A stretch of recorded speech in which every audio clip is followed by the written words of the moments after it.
स्वागत है आपका आज के एपिसोड में। चलिए शुरुआत करते हैं पिछले अभ्यास प्रश्न से।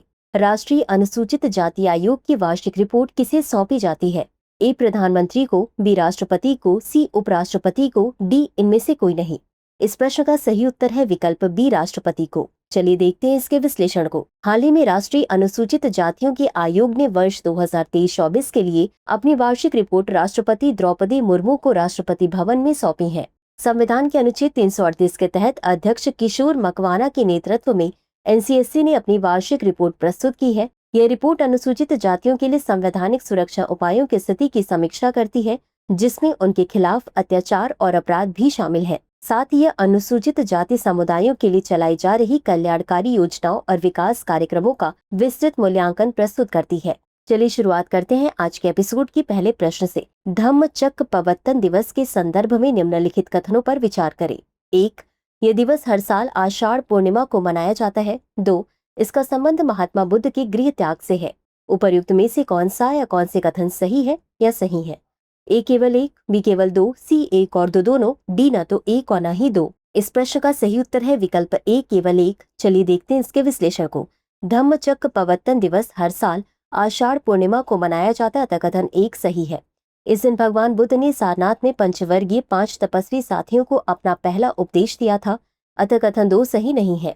यह पवित्र अवसर वर्षावास वर्षा ऋतु अवकाश के आरंभ का संकेत देता है, जिसे बौद्ध जगत के भिक्षु और भिक्षुणियां मनाते हैं। अगला प्रश्न है, हाल ही में किस राज्य ने घोषणा की है कि राज्य में सभी सरकारी पदों में से 35% केवल उस राज्य की महिला उम्मीदवारों के लिए आरक्षित होंगे? ए बिहार, बी उत्तर प्रदेश, सी उत्तराखंड, डी महाराष्ट्र। इस प्रश्न का सही उत्तर है विकल्प ए बिहार। चलिए देखते हैं इसके विश्लेषण को। हाल ही में बिहार सरकार ने घोषणा की है कि राज्य में सभी सरकारी पदों में से 35% केवल उन महिला उम्मीदवारों के लिए आरक्षित होंगे जो बिहार के स्थायी निवासी हैं।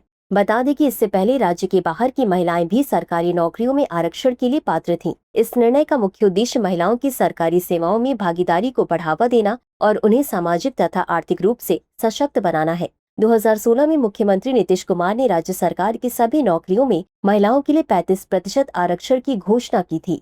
अगला प्रश्न है, हाल ही में एग्रीटेक इनोवेशन हब का उद्घाटन किया गया है। ए कानपुर में, बी जयपुर में, सी आगरा में, डी मेरठ में। इस प्रश्न का सही उत्तर है विकल्प डी मेरठ में। चलिए देखते हैं इसके विश्लेषण को। हाल ही में केंद्रीय शिक्षा मंत्री ने मेरठ के सरदार वल्लभ भाई पटेल कृषि एवं प्रौद्योगिकी विश्वविद्यालय में एग्रीटेक इनोवेशन हब का उद्घाटन किया है। इस पहल का उद्देश्य किसानों को आधुनिक तकनीक, आर्टिफिशियल इंटेलिजेंस, डिजिटल इनोवेशन और स्मार्ट खेती से जोड़ना है, जिससे किसानों की आय बढ़े और टिकाऊ कृषि को बढ़ावा मिले। यह हब आईआईटी रोपड़ की तकनीकी साझेदारी में स्थापित किया गया है, जिसमें आईओटी सक्षम सेंसर, स्मार्ट सिंचाई प्रणाली, स्वचालन तकनीक और real time data analytics platform जैसी सुविधाएं शामिल हैं।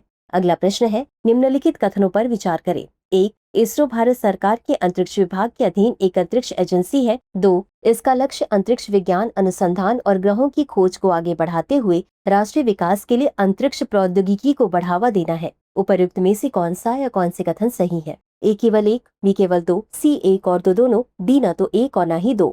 इस प्रश्न का सही उत्तर है विकल्प सी 1 और 2 दोनों। चलिए देखते हैं इसके विश्लेषण को। इसरो भारत सरकार के अंतरिक्ष विभाग के अधीन एक अंतरिक्ष एजेंसी है, अतः कथन 1 सही है। इसका लक्ष्य अंतरिक्ष विज्ञान अनुसंधान और ग्रहों की खोज को आगे बढ़ाते हुए राष्ट्रीय विकास के लिए अंतरिक्ष प्रौद्योगिकी को बढ़ावा देना है, अतः कथन 2 भी सही है। इसका मुख्यालय कर्नाटक राज्य के बेंगलुरु शहर में स्थित है। हाल ही में भारतीय अंतरिक्ष अनुसंधान संगठन ने गगनयान मिशन के तहत सर्विस मॉड्यूल प्रोपल्शन सिस्टम का सफलतापूर्वक परीक्षण किया है। अब बारी है आज के अभ्यास प्रश्न की। हाल ही में किस राज्य सरकार ने चरण पादुका योजना को पुनः शुरू किया है? ए मध्य प्रदेश, बी झारखंड, सी छत्तीसगढ़, डी इनमें से कोई नहीं। इस प्रश्न का उत्तर कमेंट बॉक्स में जरूर दें। अभी के लिए बस इतना ही। धन्यवाद।